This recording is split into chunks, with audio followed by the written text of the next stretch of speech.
जय श्री कृष्णा दोस्तों, किशोरी क्रिएशन से मैं सपना शर्मा आप सभी का हार्दिक स्वागत करती हूँ आपके अपने चैनल पर। दोस्तों, आज के वीडियो में मैं आपके लिए बैसाख मास महात्म्य के दूसरे दिन की कथा लेकर के आई हूँ। इससे पहले बैसाख महात्म्य के पहले अध्याय का वीडियो जो है मैंने मेरे चैनल पर डाला हुआ है। आप उसको मेरे चैनल पर जाकर देख भी सकते हैं और श्रवण भी कर सकते हैं। दोस्तों, मैं बैसाख मास महात्म्य का दूसरा अध्याय शुरू करूँ उससे पहले भगवान श्री हरि विष्णु के प्रिय मंत्र के जाप के बारे में हम दोस्तों कल के वीडियो में हमने भगवान श्री हरि विष्णु का प्रिय मंत्र ओम नमो भगवते वासुदेवाय, इस द्वादशाक्षरी मंत्र नमो भगवते वासुदेवाय, इसे द्वादशाक्षरी मंत्र या केवल द्वादशाक्षरी कहा जाता है, जिसका अर्थ है कि 12 अक्षर वाला मंत्र। यह मंत्र विष्णु और भगवान कृष्ण दोनों को समर्पित है। यह वैष्णवों का सर्वोत्तम मंत्र कहा जाता है। यह भगवान को प्रसन्न करने वाला सबसे सर्वोत्तम मंत्र भी है। ओम नमो भगवते वासुदेवाय का अर्थ है ओम मैं भगवान वासुदेव या भगवान कृष्ण या भगवान विष्णु को नमन करता हूँ। ऊर्जा, मानसिक शांति और आध्यात्मिक शक्ति प्राप्त करने के लिए इस मंत्र का जाप करना अति उत्तम होता है। मंत्र का जप करने से भगवान विष्णु की कृपा और ब्रह्मांड की ऊर्जा की प्राप्ति आसानी से हो जाती है। ऊर्जा पाने हेतु आप इस मंत्र को दिन में बार, प्रातः और सायकाल 108 बार पढ़ें। वैसे तो आप कभी भी जब भी भगवान को स्मरण करना हो इस मंत्र का जाप कर सकते हैं। फिर भी अगर आप इस मंत्र का सुबह शाम जाप करते हैं तो भगवान विष्णु की जो है कृपा आपको अति शीघ्र मिलती है। आइए जानते हैं बैसाख मास महात्म्य के दूसरे दिन की कथा। इससे पहले हमने प्रथम अध्याय में जाना कि राजा अम्बरीश ने जो है नारद जी से मास महात्म्य के बारे में पूछा। साथ ही राजा अम्बरीश ने नारद जी से जानना चाहा कि बैसाख मास जो है श्री हरि विष्णु को इतना प्रिय क्यों है। इस बैसाख मास में जो है श्री हरि विष्णु को कौन कौन से धर्म कार्य जो है प्रिय हैं और बैसाख मास में जो है हमें कौन कौन से दान करने चाहिए और उन दान करने का हमें क्या फल प्राप्त होता है। किस देवता को प्रसन्न करने के लिए जो है बैसाख मास में हमें क्या करना चाहिए, ये सब बातें जानने की जो है मेरी विशेष इच्छा है। आप इन्हें मुझे विस्तार पूर्वक बताइए।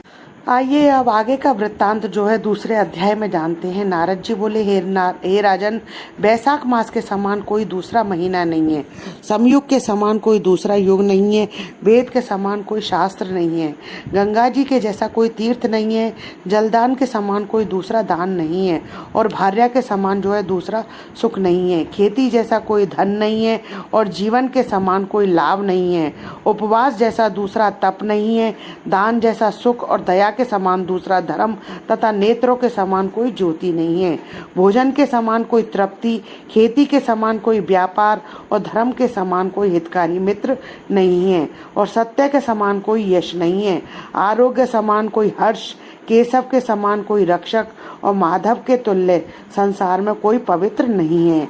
ऐसा परम उत्तम वैशाख मास शेषशाही भगवान को सदा प्यारा है। भगवान के प्यारे इस महीने को जो लोग बिना व्रत किए व्यतीत करते हैं वह धर्महीन होकर शीघ्र ही पशु योनि को पाते हैं। उनका कुआं, बावड़ी बनवाना, बगीचा लगवाना आदि सभी धर्म जो है वृथा हैं, बेकार हैं, उनका कुछ फल उन्हें नहीं मिलता है। मनुष्य बैसाख मास में नियम पूर्वक भोजन आदि करते हैं, वे विष्णु भगवान की सायुज्य मुक्ति को अवश्य प्राप्त होते हैं, इसमें संदेह नहीं है। संसार में अनेक प्रकार के दान और व्रत हैं, परंतु उनके करने से शरीर को अत्यंत परिश्रम होता है, उनसे संसार में बार बार जन्म लेना पड़ता है। परंतु बैसाख मास में केवल स्नान कर लेने से ही प्राणी आवागमन से छूट जाता है। सब दान करने से जो पुण्य होता है, संपूर्ण तीर्थों में स्नान करने से जो फल मिलता है, वह सब बैसाख में केवल जलदान करने से ही मिल जाता है। जिसमें जलदान करने की सामर्थ्य ना हो वे ऐश्वर्य की इच्छा करने वाले दूसरों से कहकर जलदान करावें। यह कार्य भी सब दानों से अधिक है। तराजू के पलड़े में सब प्रकार के दान और दूसरे जलदान रखकर तोले तो जलदान ही भारी निकलेगा। जो यात्रियों के लिए प्याऊ लगाकर जलदान करता है वह अपने करोड़ों कुलों का उद्धार कर विष्णु लोक को जाता है। हे राजन, प्याऊ लगाने से देवता, पितर और ऋषि सब निसंदेह अत्यंत प्रसन्न होते हैं। जो प्याऊ लगाकर थके हुए यात्रियों को संतुष्ट करता है उससे ब्रह्मा, विष्णु, शिव सब देवता प्रसन्न होते हैं। जो जल की इच्छा हो तो जलदान करे, छाया की इच्छा हो तो छत्र बढ़ोतरी दे। और हे राजन, जो विजन की इच्छा हो तो वैशाख मास में पंखा दान करे। जितने दान बताए हैं उसमें जलदान, छत्रदान और पंखा दान सर्व में सर्वोत्तम है। इन्हीं का दान वैशाख में अवश्य करना चाहिए। जो वैशाख के महीने में कुटुंबी ब्राह्मण को जल से भरा घड़ा नहीं देता वह चातक की योनि पाता है। जो प्यासे महात्मा को शीतल जल पिलाता है उसे हे राजेंद्र 100 राजसूय यज्ञ करने का फल प्राप्त होता है। धूप, परिश्रम और पसीना से व्याकुल ब्राह्मण को पंखा से हवा करता है वह सब पापों से रहित तो गरुड़ के समान हो जाता है। जो मनुष्य वैशाख मास में ब्राह्मण को पंखा नहीं देता वह अनेक प्रकार के बात रोगों से पीड़ित हो नरक को भोगता है। जो थके ब्राह्मण की वस्त्र से हवा करता है वह सब पापों से छूट विष्णु भगवान की सायुज्य यानी मुक्ति को पाता है। जो शुद्ध मन से ताड़ का पंखा दान करते हैं वे सब पापों से छूट विष्णु लोक को जाते हैं। तुरंत श्रम दूर करने वाले पंखे का दान नहीं करने वाले अनेक प्रकार की यातनाएं भोगकर संसार में पापी होते हैं। हे राजेंद्र, आध्यात्मिक दुख की शांति के निमित्त वैशाख मास में छत्री दान करना उचित है।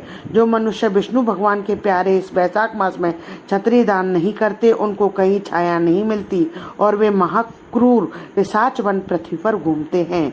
वैशाख में जो खड़ाऊ दान करते हैं वे यमदूतों का तिरस्कार कर विष्णु लोक को जाते हैं। जो वैशाख मास में जूता दान करते हैं उन्हें नरक की यातना नहीं भोगनी पड़ती, न उसे संसार के दुख सताते हैं। ब्राह्मण के याचना करने पर खड़ाऊ दान करने वाला पृथ्वी पर करोड़ों जन्म तक राजा होता है। जो मार्ग में श्रम को दूर करने के लिए स्थान बनवाता है उसका फल वर्णन करने में ब्रह्मा जी भी असमर्थ हैं। दोपहर को जो कोई अतिथि या ब्राह्मण मिले उसको भोजन कराने का फल ब्रह्मा जी भी वर्णन नहीं कर सकते। हे राजेन, अन्नदान कर मनुष्य को तत्काल तृप्ति करने वाला है। संसार में अन्नदान के समान कोई दान नहीं है। जो मनुष्य मार्ग में थके हुए ब्राह्मण को आसरा देता है उसके पुण्य करने की ब्रह्मा में भी सामर्थ्य नहीं है। भूखे मनुष्य को स्त्री, पुरुष, घर, वस्त्र, अलंकार, आभूषण कुछ भी अच्छे नहीं लगते। पेट भरे होने पर ही ये सब चीजें अच्छी लगती हैं। इसलिए अन्नदान के समान न कुछ हुआ है न आगे होगा। जो वैशाख में थके हुए ब्राह्मण को अन्नदान नहीं देता वह पिशाच बनकर पृथ्वी पर अपना ही मांस खाता है। इसलिए ब्राह्मण को यथाशक्ति अन्न देना उचित है। हे राजन, अन्नदाता माता पिता को भी भुला देती है। वह दानी को भी अपना सर्वस्व समझने लगता है। इससे त्रिलोकी में सब अन्न की ही प्रशंसा करते हैं। माता पिता तो केवल जन्म देते हैं परंतु पंडित लोग संसार में अन्न के दानी को ही पिता कहते हैं। हे राजन, अन्नदाता में सब धर्म निवास करते हैं। श्री वैशाख मास महात्म में दूसरा अध्याय समाप्तम। दोस्तों, यदि आपको मेरा ये वीडियो अच्छा लगे तो प्लीज मेरे वीडियो को ज्यादा से ज्यादा लाइक और शेयर कीजिए अपने फैमिली और फ्रेंड में। यदि आपने अभी तक मेरे चैनल को सब्सक्राइब नहीं किया है तो उसे सब्सक्राइब करना ना भूले। पास ही में बेल आइकन को हिट कीजिए ताकि मेरे आने वाले हर नए वीडियो का नोटिफिकेशन जो है आपको मिल जाए। हिंदू धर्म, रीति रिवाज, कथा कहानी जानने के लिए मेरे चैनल पर बने रहने के लिए बहुत बहुत धन्यवाद। जय श्री कृष्णा दोस्तों।